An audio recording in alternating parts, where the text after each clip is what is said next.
Simula nang dumating sila sa buhay ko, lahat nasabi ko sa sarili ko na kaya kong gawin. Basta para sa kanila. Ako po isa na pong tatay, may 2 na po akong anak. Pinakamasaya pong moment sa buhay ko, yung nakilala ko yung asawa ko. Down na down ako ng time na yun. Yung asawa ko yung asawa ko po yung karamay ko sa hirap. Siya lahat yung buhay ko. Lalo nung nagkaroon po kami ng 2 anak. Ilalaban ko lahat basta para sa mga anak ko po. Ako po si Marvin Vivas, 25 years old, from Hagonoy, Bulacan. Marvin Vivas! Saba naman ako ng... Dito tayo. Second floor tayo, Marvin Vivas. Rika.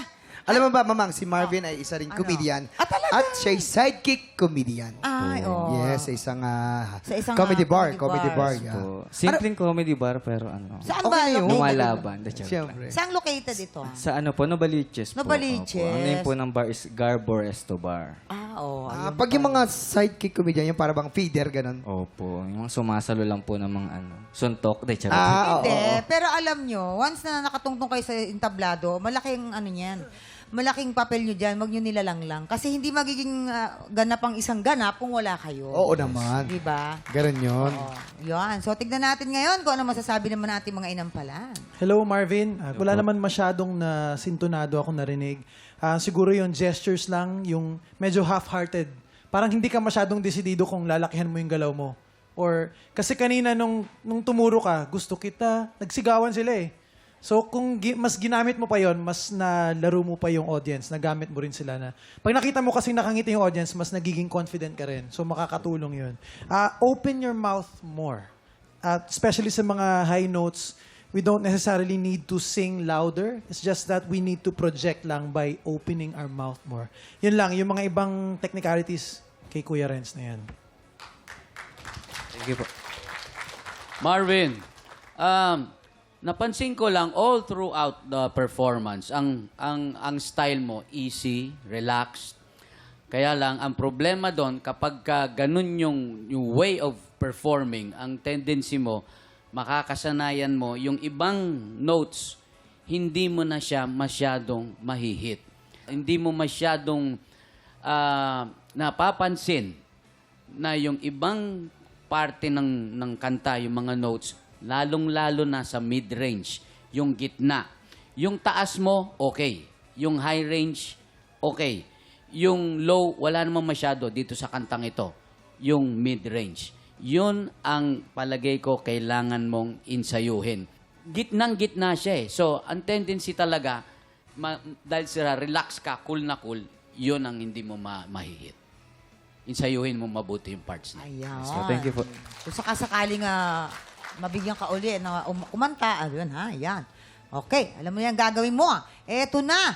Alamin na naman natin kung ano ang scores na maibibigay sa'yo ng ating mga inampalan. Marvin, ang stars ko for you ay...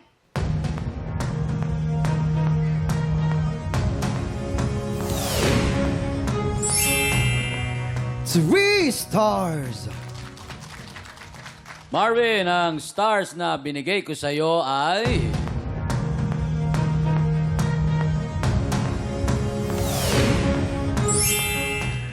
Three stars, Kuya Kim!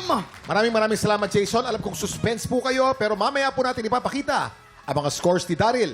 So far, si Chino po ay merong 5 stars. Lamang po ng isa si Marvin with 6 stars. Alamin natin mamaya sinong kalahok ang hahamon sa ating kampyon. Pero bago yan, tuloy-tuloy pa rin po ang paghahanap namin ng mga Pilipinong may pusong kampyon. Yayain ng lahat ng kamag-anak at kaibigan yung palaban sa kantahan at mag-audition na. Panoorin po natin to.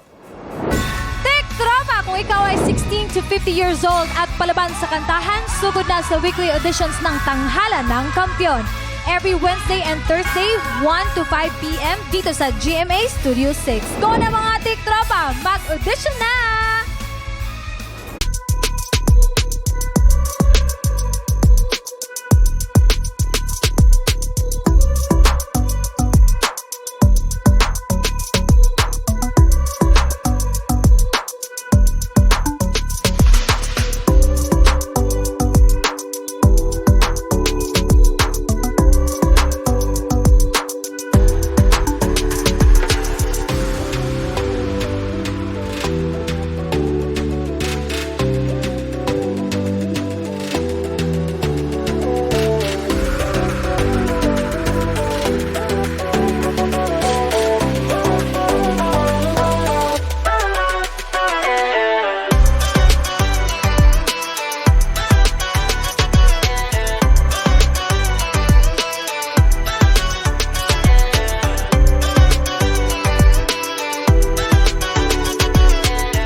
Tropa, pinanood mo hanggang sa dulo itong video na to. Very good ka! For more happy time, watch more TikTok Clock videos on our official social media pages and subscribe to GMA Network official YouTube channel.